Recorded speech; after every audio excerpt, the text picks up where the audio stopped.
Keep it going for Khalil, everybody. Keep it going for Khalil. Man, I'm glad he got you guys to laugh and loosen up a little bit. Good for him. Good for him. All right, guys, keep it going for our next comic. This guy's all the way from Tampa Bay. I'm sure he's a very funny guy. I've never seen him, but very funny guy named James Hollingsworth, everybody. James Hollingsworth.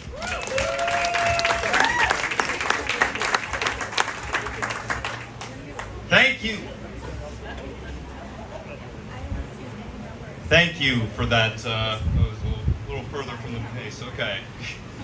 Thank you for the introduction. That skeptical, possibly he's good introduction. Love it. Yeah, I came all the way from Tampa tonight. That's a 6-hour drive. Nothing like one of those to remind me why I hate truck drivers. Any truck drivers in the crowd?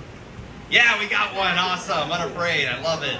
Yeah. Look, I don't even think you'll disagree with my criticism here, but y'all drive like you know you're going to survive whatever car accident you cause. At a certain point, I just started preemptively swerving off the road anytime I saw an F-150. It's like you get into a merge lane with one of these people and it's like, well, I know I'm going home after this. What about you? You got some choices to make, sir, in your Kia Soul.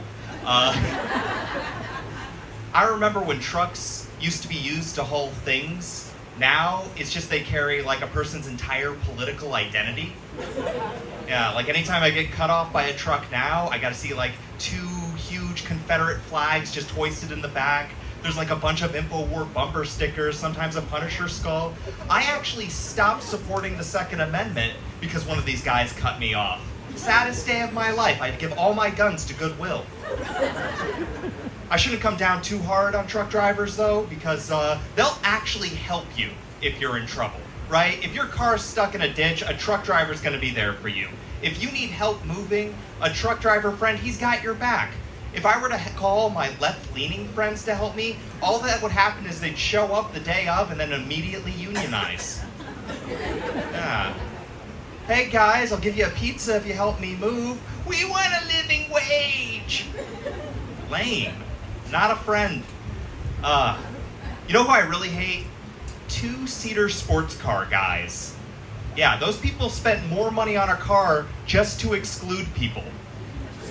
Yeah, that person has never driven anyone to the airport. Yeah, sorry, there's no space in my trunk. That's where I keep all my condoms. Screw you, buddy. Your affluent lifestyle and your smart choosing of cars. My roommate, she says that I mansplain too much. And I think that's kind of unfair. You know, that women have this word for when guys over-explain things.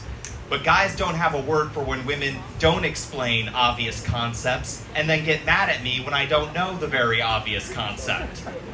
Right? Like, I'll give you an example. Apparently, you can start a fire with a dryer if you don't clean the lint trap.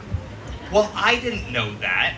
And if my roommate had just taken the time to explain that to me, we both wouldn't have had a problem and she'd still have a cat. No surprise here, but my roommate says that I'm not very empathetic. If you don't know what empathy is, it's kind of like being psychic with feelings. Yeah, but get this. This is her idea of what it takes to be a good person. Apparently, when she's feeling bad, I'm also supposed to feel bad. That sounds like an incredibly selfish thing to ask other people, right? And it seems counterproductive, right?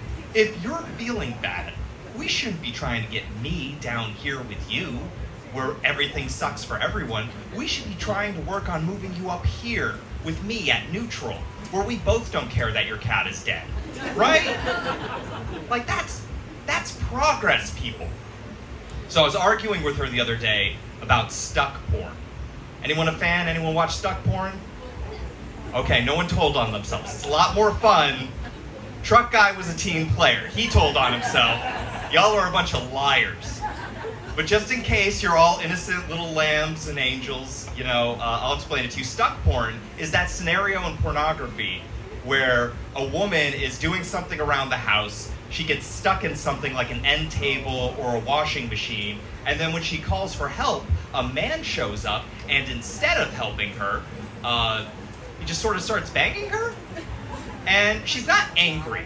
right? She's not calling the police like I think she should be. She's just sort of like, well, if this is the only way out, you know? But my roommate, she was defending it. She was like, no, James, this is such a ridiculous concept. Like, honestly, if I ever get stuck in something stupid like a garbage disposal or like an end table, you can just start having sex with me. I'll grant you that, because it's never gonna happen. And we just sort of laughed it off, because obviously that wasn't gonna happen. Until 3 days later. She did, in fact, get stuck in the living room couch. Yeah.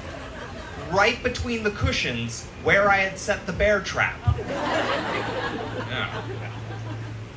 Little unfortunate news, my roommate, she recently broke up with her boyfriend because she found out that he was cheating on her with 5 different women. Yeah, and now he's stalking her, which is kind of ridiculous, right? Because the whole charm of having a stalker is that they only have eyes for you. Like when I'm stalking a lady, she's my one and only, right? If I'm stalking you, you're gonna find notes of affirmation in your purse, or possibly casually written on the fog of your bathroom mirror. You're gonna get wonderful candid shots of yourself in public. Like if you've ever seen a girl's Instagram and she's just looking amazing while shopping, or looking off to the side while she's eating dinner, that's not because she planned that. That's because she has a stalker who cares. But this guy, he could just be following other women on the side. Right? This is like all the dangers of a normal stalker with none of the respect. Like, ladies, imagine you're in the parking lot, some guy jumps out from behind you, grabs you, drags you to his car, and when you get there, there's already some other woman tied up in the back seat. Like, yeah, wouldn't you feel underappreciated? But no, we should have known he was a bad guy from the start, because he was always really confident when he talked to women. And I think the only reason people are really confident when they talk to the opposite sex is because they know they're going to be the crazy one in that relationship. That's why I think ideally, we should all be tentatively afraid of each other, right? Like when we approach. Like ladies, if you're talking to a guy, he might seem kind of nice, but you always got to keep it in the back of your head that he might try to physically harm you one day. And guys, if you're talking to a girl, she might seem kind of nice, but you always got to keep it in the back of your head that she might try to say something that'll cause you to physically harm her one day. So you see, we just all got things to be concerned about. I love that you drank right when you wanted to laugh. That was great. That would have been a bad night for this guy. Way to have self-control. So another thing about my roommate, she wanted to hook me up with one of her gal pals. So we went on this double date, and because we're all very socially liberal, they wanted to go to a gay bar. So we go to this gay bar, and shortly into the night, the 2 women in our party order drinks and then immediately go to the restroom. So now me and this other guy have to watch their drinks, as if anyone's gonna do anything to their drinks at the gay bar. But as I'm standing there, I'm thinking, oh no, now without the girls here, all these gay guys are gonna start hitting on me, and I'm gonna be really uncomfortable. And it turns out, the only thing more uncomfortable than a bunch of gay men hitting on me is having a bunch of gay men hit on my more attractive friend standing next to me. It wasn't even just the gay guys, you know? It was the trans men, the trans women, the straight women who came to the club just to dance. I was getting passed up by the entire Kinsey scale. And what really bothered me, what really sticks in me, we were talking, we were laughing at each other's jokes. Why didn't they think he was with me? Was this man so far out of my league that they just thought they could roll up and take my man from me? Yeah, I got so mad I chased one of these gay guys out of the bar saying, hey, you get back here and compliment my eyes this instant. He chose not to because I'm an ugly crier. But no, in all seriousness, I am happy that people are a lot friendlier, a lot more accepting of homosexuality. You know, hey, go Pride Month. I am, however, noticing that no one's on board with each other's kinks. Yeah, you ever talk to your friend, you learn about their kinks, and you're just like, ooh, I wish I didn't know that about you. Yeah. Like, furries get it rough. And not just because they dress up like dogs. But like, imagine, you know, it's like, it could be like $10,000 for the costume. It's like $180 for the convention tickets, another $80 for the plane ride to the convention. Don't ask how I know the prices. And you pay all that just so you don't have to fuck an actual koala. That's called being responsible, right? But no one cares. Some women like to be choked. Yeah, and I don't have a problem with that. I do, however, have some concerns, right? Like, what if I was going too hard on my partner and she stopped breathing? That would be terrifying, right? Yeah, the only thing scarier than that would be like if 10 minutes later, as I'm driving off to the Everglades, she like woke up screaming in the trunk. Like on the one hand, I'm relieved, right? Hey, she's alive, we're all going home tonight. On the other hand, is she gonna be cool about this if I pop this trunk? Like, what's going on here? I feel like we were all on board from the start. All right, I'll end off with this. So one of my friends, he recently left the Jehovah's Witness faith. Yeah, and if you know anything about that, it means all his friends and family are now shunning him. Yeah, it got so bad that he actually had to leave the state as part of the Jehovah's Witness protection program. Okay, yeah, he also hated that joke. Yeah, he hated that joke so much he stopped talking to me, which kind of seemed hypocritical considering the shunning, right? All right, you've all been great. My name is James Hollingsworth. If you like some of my jokes, I'm selling some bumper stickers after the show. Please give it up for Juan, your host. Yeah, have a great night.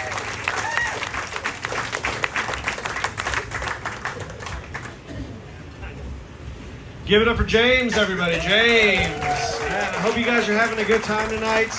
If you're not taking care